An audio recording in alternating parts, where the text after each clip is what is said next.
Hello guys, welcome to this video. Welcome to She Bites. If you're new, my name is Moyo and this is our student survival series. Today we're going to be learning how to make bread.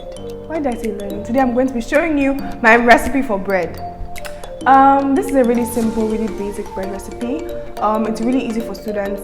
Personally, I try not to buy bread because I love bread and I'm going to eat too much of it, and I know. So I'm like, Moyo, if you're going to eat bread, you're going to have to make it. So you're going to have to go through some work to get there. But then it's just a really simple recipe. Just yeast, flour, water, salt, sugar, and that's it.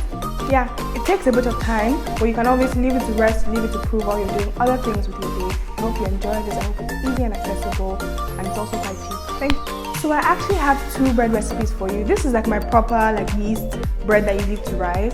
Next week I have a super simple, literally 10 to 15 minute bread recipe for you that you can just put together when you just feel like having some flat bread. So these are bread rolls. You could also make the regular, loaf of bread, but the other one is flat bread. So I hope you enjoy this one, and I hope you anticipate the next one that's coming up. Thank you so much, guys. For all our ingredients, you're going to need 500 grams of flour. I'm using 250 grams white, 250 grams wholemeal, 20 grams of sugar, 7 grams of yeast, 30 milliliters or 2 tablespoons of oil, and about 250 to 300 ml of water. First of all, put your yeast, a little bit of water, and a little bit of your sugar into a bowl. Mix it all together and leave it for about 5 minutes until it's nice and bubbly. Then you can go ahead and add in your flours, your salt, your oil, and mix together. Then you can also add the rest of your water. Just be careful with your water additions. I didn't quite add up to 300 ml of water. I added about 250 to 60. So just watch it as you go. Mix it all together. Make sure your dough isn't too soft, but you actually want it to be nice and squidgy, not too hard either, because we want our bread to be nice and soft. Then turn it over onto your work surface, onto your kitchen counter. Sprinkle some flour and then start kneading. This kneading process is where the work is in our bread making. So you have to press the dough down, roll it back on itself, and continue doing that for about 8 to 10 minutes. For you guys, sometimes, to be honest, I'm really lazy and I don't do it for up to 10 minutes, but it really makes a difference. If the bread is still sticking to the counter, don't add too much flour. Just flour your hands and keep kneading.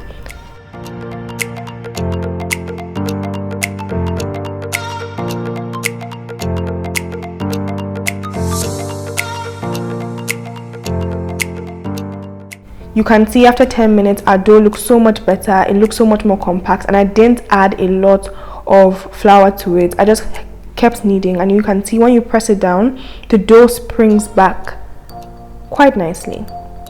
That's how you know that, okay, your bread has kneaded enough, you have enough gluten, you've developed enough gluten to give your bread a nice and airy texture. So just put your bread together, put it into an oiled bowl, and cover it up and leave it in a warm place to rest. I just preheated my oven to 100 degrees, not too hot, just a bit warm, and I just kept my bread inside. You don't want it to be too hot, otherwise you'll kill your yeast too early.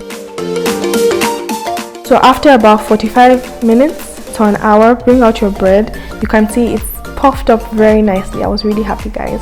Then you just have to remove it from the bowl and press down your bread, and at this point you can preheat your oven to 180 degrees Celsius, because we're doing bread rolls. We don't need our oven to be that warm because we just have little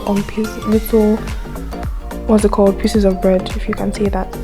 Then knead your bread lightly once again and divide it into small chunks. If you have a scale, you could actually weigh them to about 30 to 40 gram pieces, but then I just cut it into 8 equal pieces. You can see how I cut it into half first, and then into 4, and then into 4. Super easy. Just try and make them quite even.